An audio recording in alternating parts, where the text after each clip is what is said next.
How you doing? Yeah, good. Just picking up my dead skin there. Excellent. And that is one of my favourite pastimes, actually. Yeah. You know, when you find something like, wow, is that a callus from hard drumming, or is it just a sign of age? I find it's something my girlfriend loves. Okay. She's a picker? No, she loves watching me pick. Right. She's absolutely disgusted every time she catches me. Yeah. It's horrendous. Well, yes, we all have our quirks.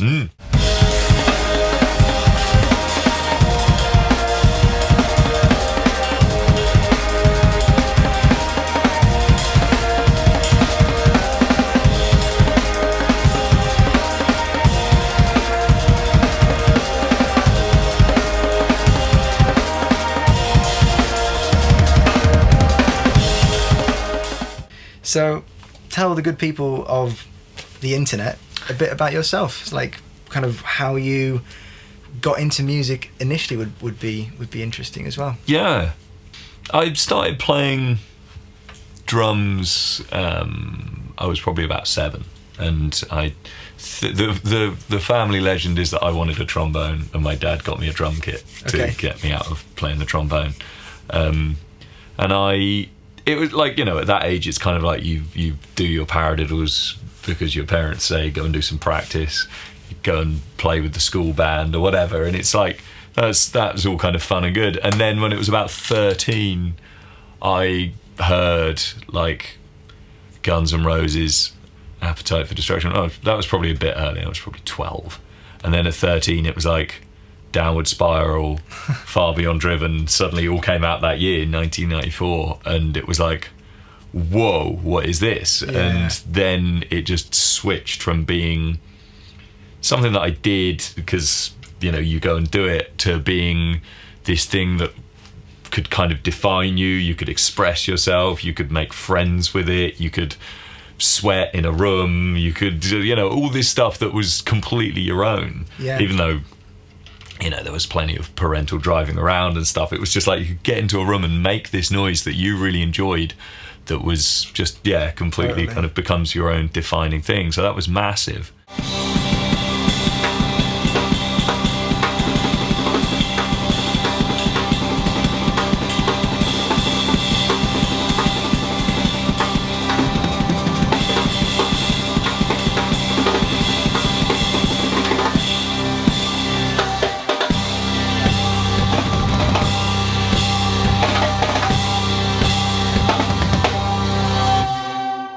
Yeah, I definitely relate to that. I think I hadn't, I was kind of a geeky kid really, and I was like, I was really into like building computers and tinkering and games and stuff. And then when I found drums, it was like something, because there is a real geeky element to learning to play drums, isn't there? There's a lot to it.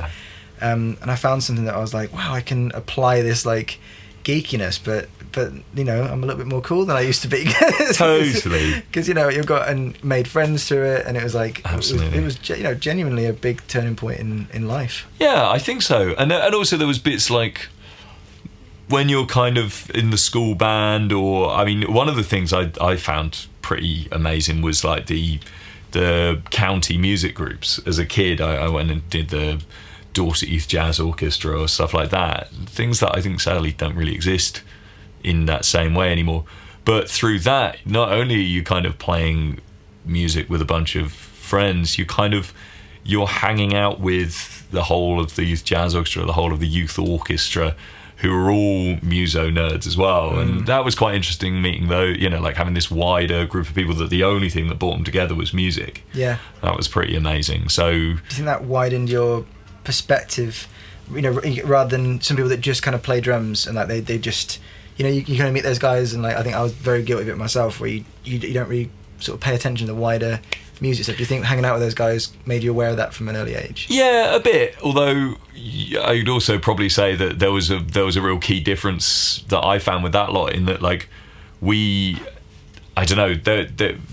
grew up as a rocker, so for me, music was get together with 3 mates, go and play in a band. Right, okay. Whereas everyone that was kind of in the youth orchestra was in a different, their way of doing music was learn a piece, Yeah. maybe perform with an orchestra. You know, it didn't have that same kind of DIY aesthetic as much. There were some people doing folk stuff. There were some people doing this, and we did do some small jazz bands as well, and had a lot of fun playing that stuff. But it's a whole different ethos, isn't it? Yeah. What kind of their approach to it is.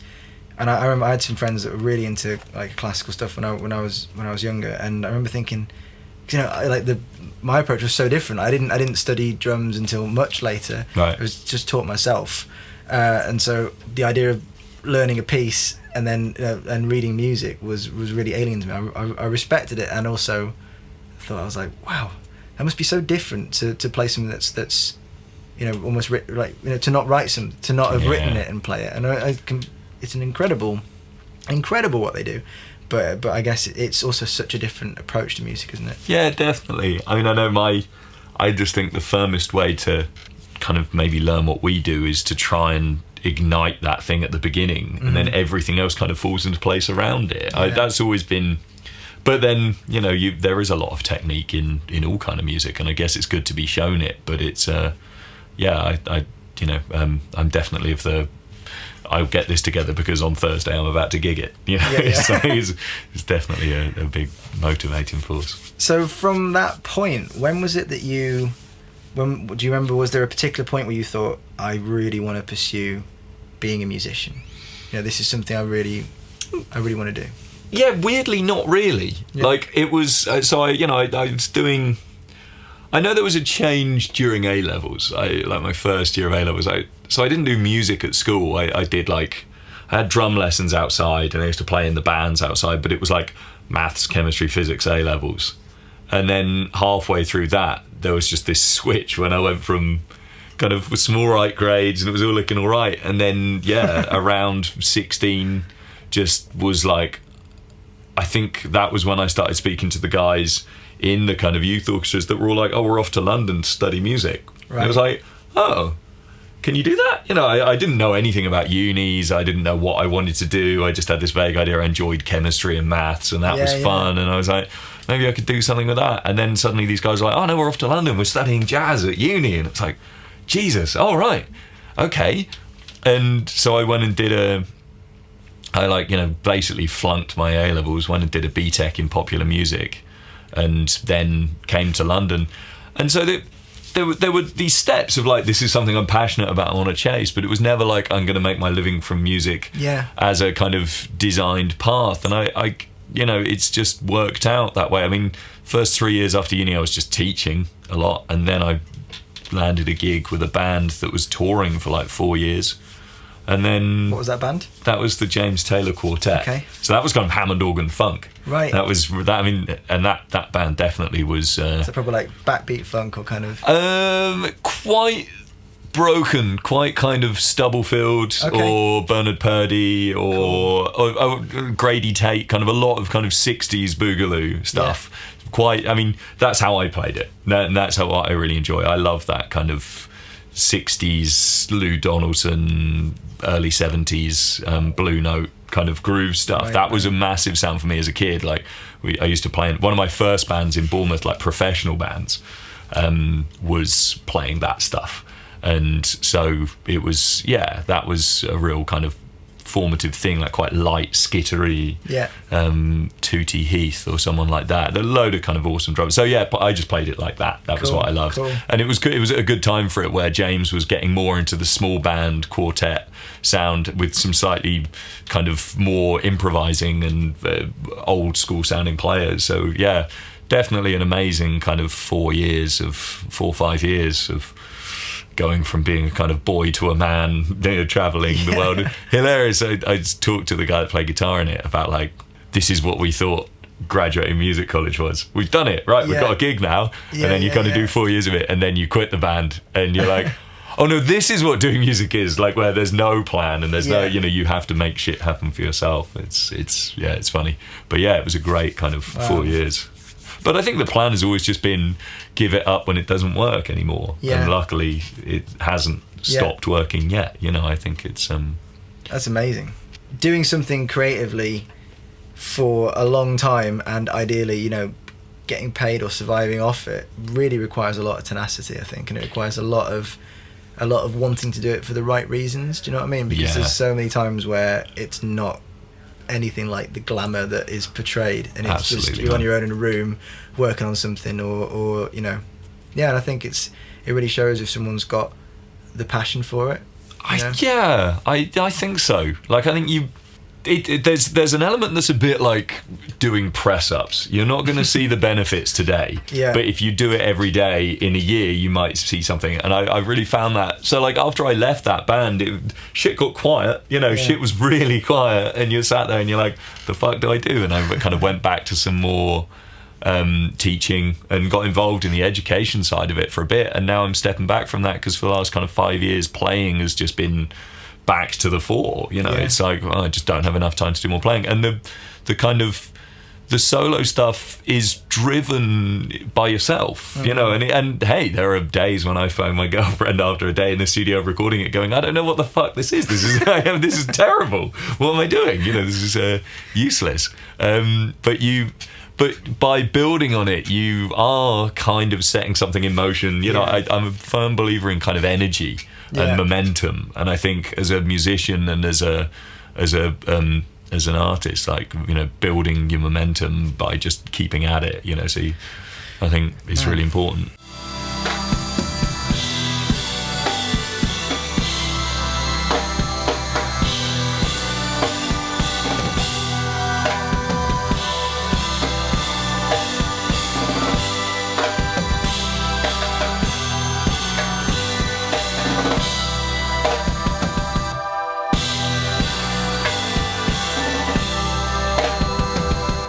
And that's some of the hardest stuff. Like you said, when it feels like, you know, when you don't have immediate results. You know, because I think a lot of people are conditioned for immediate results, and this is, you know, it doesn't really work like that. No, it doesn't. And yeah, it's like, I mean, you know, I've been kind of out of college for 10, 11 years now, and yeah, you know, you kind of feel like, well, everything has just been building up to this point now, but and I think you'll probably always feel like that. Yeah, exactly. You know, I mean, it's like when you start trying to make these life plans, or you have these big life goals, and you go, right, I'll do this when this happens, but actually it's almost like it's an ever moving goalpost, isn't it? You know, and you get to somewhere, and I think you always feel like there's something next. Yeah. So how did you get into Three Trapped Tigers? Like what was the story of like the formation of that band? So I used to play in a band in London towards the end of uni called Optimist Club, and that was one of my kind of, I'll always kind of cite that band as one of my favourite bands I've been in. Amongst that, I've been very lucky to have been in some really glorious bands, and it was pretty Larry kind of post-punk with a heavy kind of nuts, like Beef Hearty kind of influence. So, and the singer Bryn was truly quite a special writer. It was with Gion from Axes, and then a bassist called Adam Beach as well. And all four of us were, you know, it used to be a pretty exciting live show and a pretty great kind of writing situation. And Tom, the first time I met Tom from Three Trapped Tigers, he came along to an Optimist Club gig because he knew Adam Beach through other musicians, and he was putting together a kind of improv thing, and he decided, and I did a kind of hard rock improv thing with him, with like Beach, the bassist, and the saxophonist Tom Challenger, and he also did a kind of more mellow improv thing with Matt Calvert and several other kind of more jazzy guys. So that was the kind of glorious improv thing. Okay. Ours was the hard rock improv thing, kind of, you know, take your face off. And I'd known Matt for years from uni. So Matt's twin brother John was at the academy with me, a killer bassist, killer producer, and Matt was, you know, his twin brother at Guildhall studying guitar. So we kind of knew each other through that lot. We had this, you know, kind of really bonded over a kind of love of rock music and metal, really, which at jazz college was quite rare to find. Yeah. You know, there weren't so many people into it. So yeah, we did, I did some bands with Matt quite a lot. And then, you know, basically through the merging of those two groups that Tom set up, it was like me, Matt, Tom and Adam Beach on bass, and for the first like demo there's electric bass on it as well, and over the time Adam got busier with playing bass for Johnny Flynn, kind of folk thing, and we just kind of became a three-piece, right? And it was, it kind of gelled really well. The only thing, the only bit we all agreed on was like British electronica, kind of. Well, no, there's plenty of other stuff, Berlin techno, all this lot. But Tom doesn't like metal. Okay. Matt doesn't.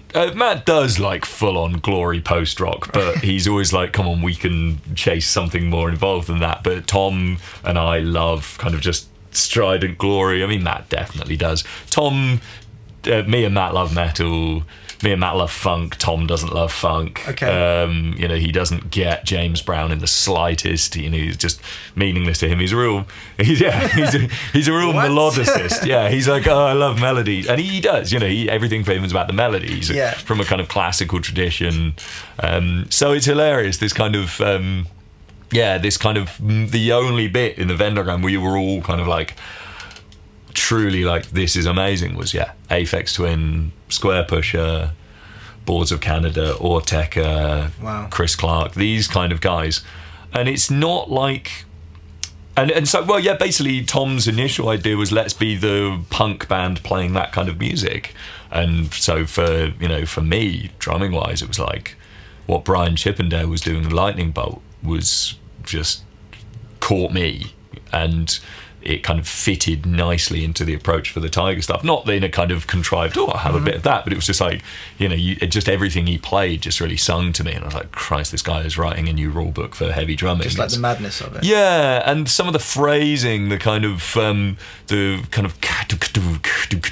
those phrases that he would just be blasting out so fast and so aggressively, and it was like, oh man, that's a wicked sound. Like these kind of up, down, kick, snare fills that were really sounded, jungle.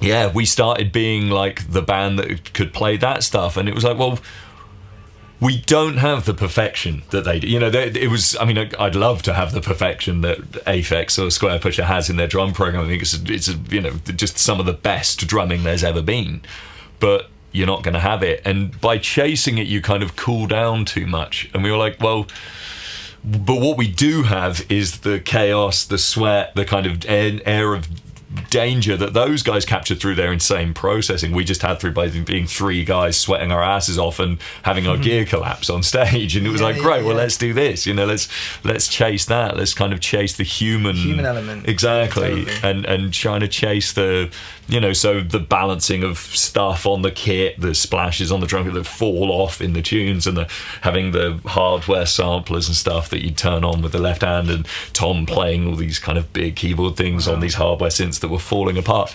In the early days, that was a real thing of it. That was really like, hold on to it. It's almost like designing chaos. So like not, it almost feels like for example, rather than like buying a special piece of hardware that holds that thing in place perfectly, or using stuff that's like totally pristine and locked down, you're almost welcoming the chaos that comes with stuff that's kind of a bit rickety, and it's like it has that danger. Absolutely. I mean, I've always been kind of in love with punk, and the fact that the it's not the notes, it's the sweat and the attitude.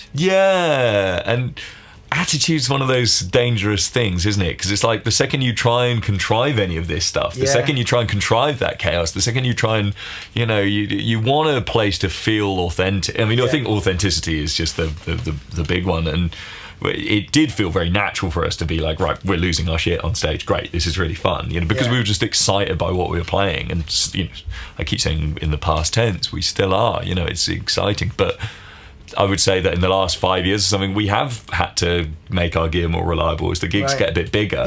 And and also just traveling, you get there and more knobs have fallen off my Juno, so you start using the software versions to be able to do gigs abroad, and things just get more reliable. And in a way, it's like, you want a bit more chaos.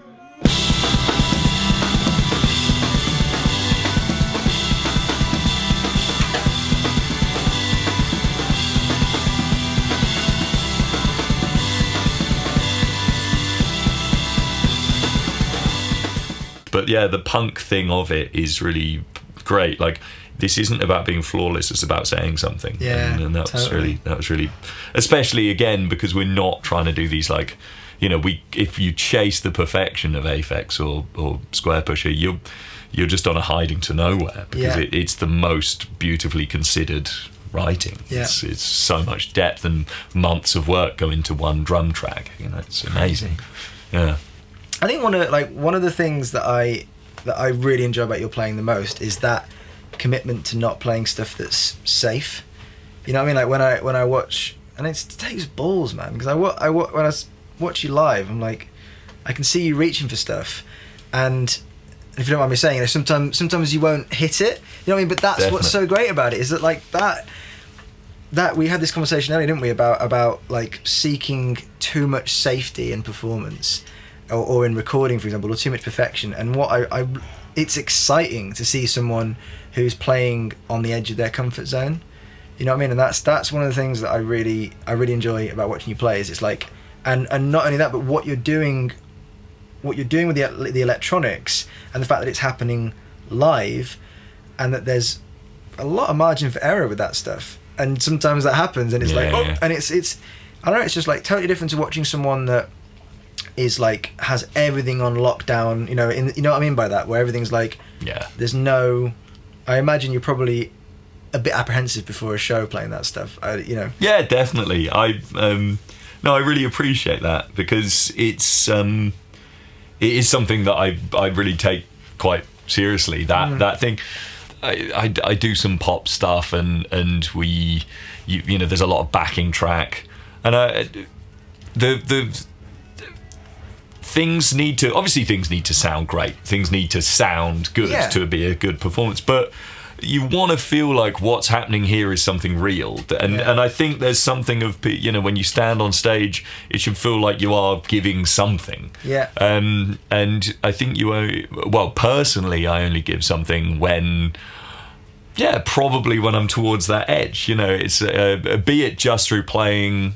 I mean, you can get it in a safe way of like, you know, okay, just make this feel great and give yourself to the song, and you know, and that kind of stuff. And that's really, I love doing that as well. But in this thing, it is like, I don't know quite what I'm going to play on all these bits. You've got your pretty solid areas. Okay, we go into this groove, but you know, there's something in me that just wants to play a different fill each time, and wants to be like, oh, what about if I try this? And it's in a room full of people. Let's see what happens. Absolutely, it's crazy. You know, it's because I don't think people mind if shit isn't flawless, so long as they see you've done.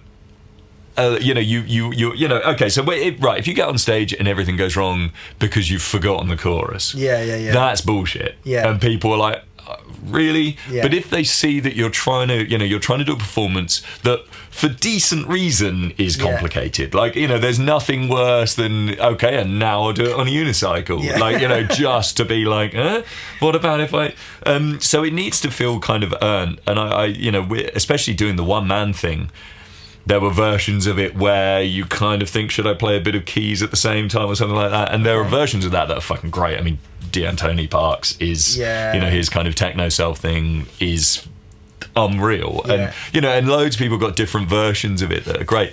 And I guess the early one of this was just me jamming with effects. And when I started turning it into songs, I did rely a little bit on some track. And it just felt instantly, the bits that felt the most exciting were the open bits, the bits where something, you know, you're playing and things can go wrong. So I've always tried to steer on this point where there's a bit where anything can happen. I guess it's a kind of jazz thing as well, you know, this kind of enjoying the improvised element. I mean, and a bit of that punk ethos. Yes, definitely. You know what I mean? Like it's kind of like, it's totally that. That's why it's really interesting. Is it's technically great. Like as a drummer, you can watch it and be like, oh, and then it's, you know, it's a really interesting sound.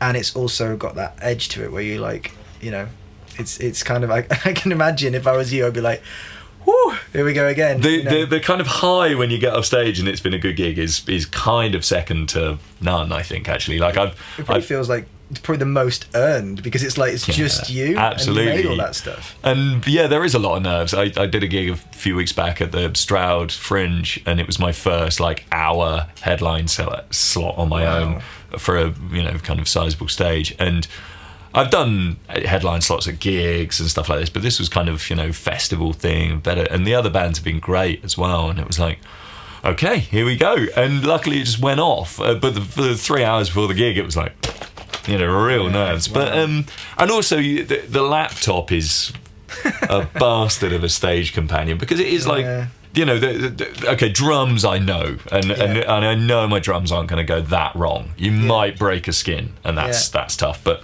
other than that, you can cope with it, and so long as it goes duff on stage, you're going to get through it. But the laptop can just die in some crazy ways, and that's terrifying. And that's the bit that's really like, and again, if I get the technology wrong and we end up somewhere funny, that's quite fun, and I enjoy that shit. And it's whoop, I've reversed the chord sequence. Oh god, I'm hitting all the samples are coming wrong. You can kind of enjoy that shit. I mean, I remember at the Arc Tangent solo show, you're on into a nice crowd when you start one of the tunes and you cycle through things and you can't save it, so you stop, get on the mic and say, I'm just going to adjust some settings, and everyone cheers. It was like, elaborate, adjust settings. And I remember that. Yeah, that was the first time I saw you play. Right. So this was Arc Tangent last year. Yeah. And a few of my friends were like, you have to see Three Tucked Tigers, and you have to see their drummer Adam Betts, and he's doing a solo set. I was like, okay, cool. So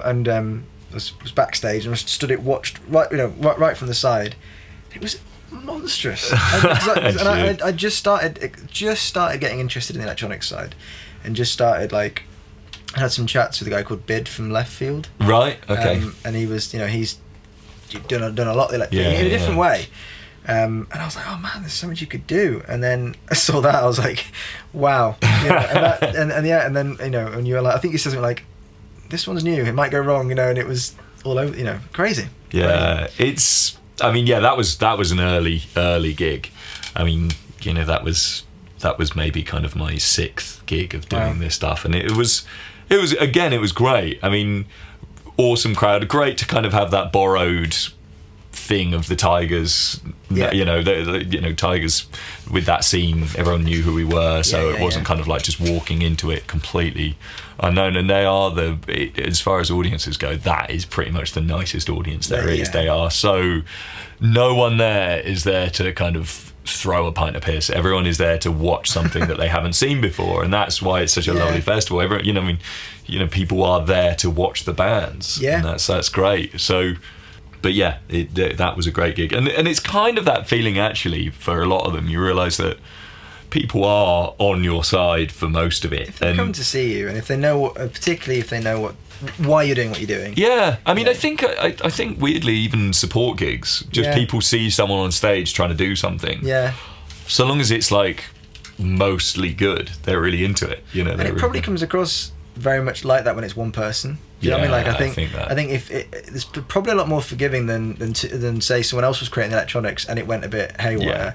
They'd be like, why haven't these guys rehearsed it? Absolutely. As opposed to like if it's you and you're clearly like, oh my god, yeah, and it's kind of fun. No, that's really cool, man. The worst one people say to you after one of those gigs is, how do you make the clicks slow down? And you realise they literally think you're doing drummy and that everything synth-wise is being played just from a laptop. You just press play on it, and it's like, okay, forget it. Yeah. So but no, they've been really, really cool.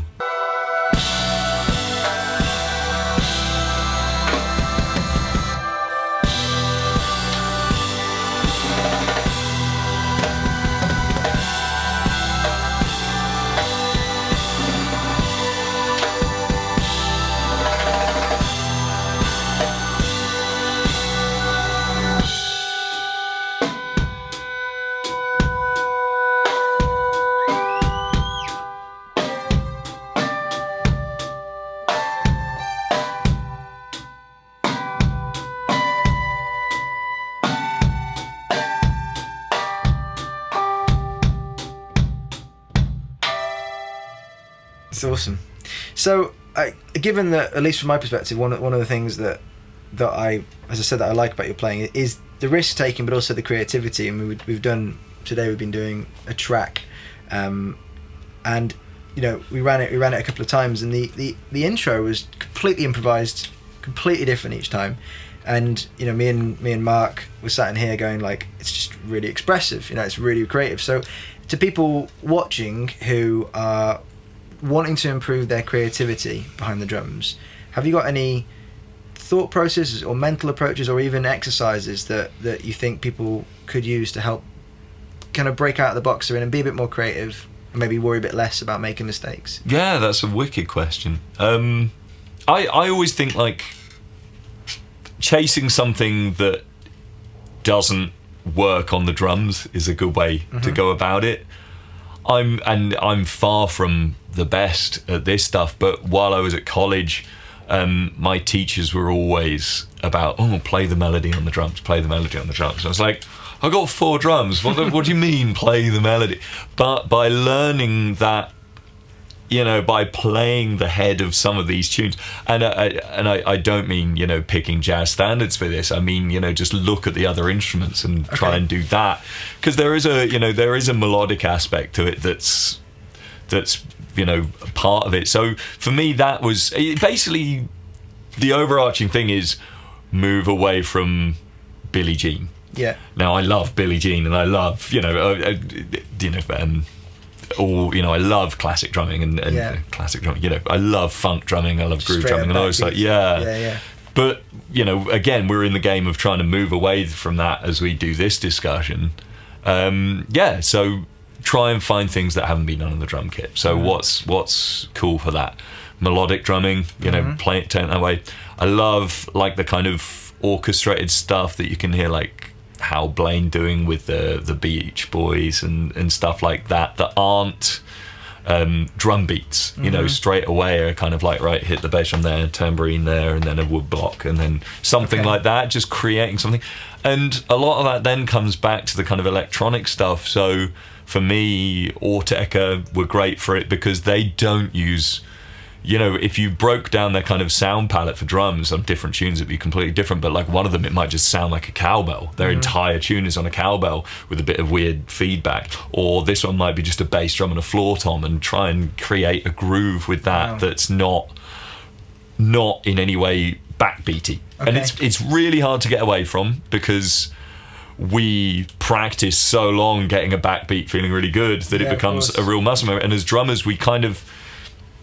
And the hard bit for me is like, how do we interact with that? Because I want to feel like whatever I'm playing has this kind of sweaty connection that is probably some combination of a headbang or a dance or something like that. That's the rhythm. So it's like, well, where does that come from in the side? That isn't in time, that isn't. And so for there, it's about energy for me, and it's about the tones of the drums. But there are guys that have really beautifully in-depth explorations of drumming out of time.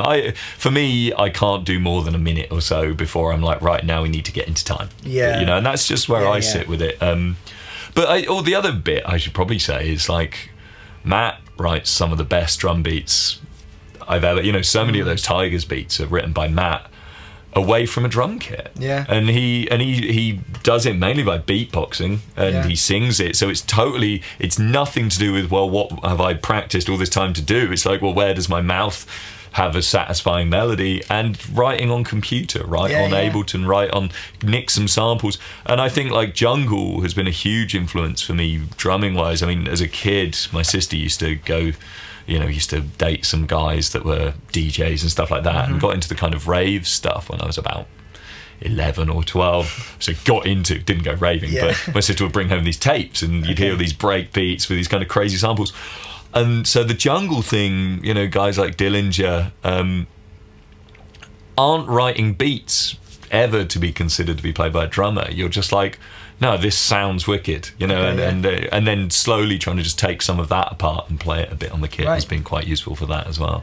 So it seems like, as an overarching thing, what you've done is listen to and taken approaches that aren't a drummer writing parts on a drum kit. Yeah, and absolutely. So because that, I suppose, is the box you're always going to be in as an individual. You're only really going to cut with things that you've already experienced. So it's like taking yeah, like the idea of playing a melody on the drums, or as you said, taking electronic beats that aren't written by a drummer. Yeah. Or you know, aren't written as a player like that. Completely. Yeah, it's that kind of Jojo Mayer thing, isn't it? Where he said the last groove that a drummer wrote was the blast beat. Right. And after that, it's all been written by producers. I think that was quite a natty little quote about it. Yeah.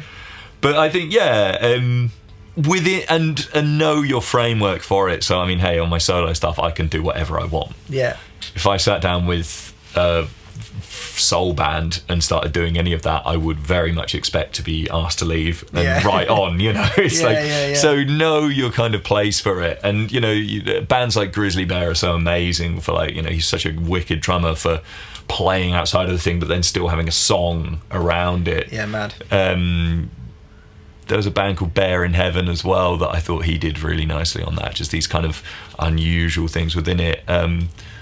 Deerhoof, you know, so many bands where you know, X Models were massive. I mean, Beefheart, that's a great one. You know, he totally started that kind of thing for just a chant on the drums that was nothing to do with the drum beat, and just playing like what is a enjoyable little phrase and stuff like that. So there's a lot of listening out there that can be really useful. But yeah, I think, you know, just not, if you want to play something that doesn't sound like classic drum beats, start from an inspiration that's not a classic drum beat, and then it's really interesting. So you're working on your new album. Could you tell the good people a bit more about that? Like, are you kind of aware of how it's different sonically? Yeah.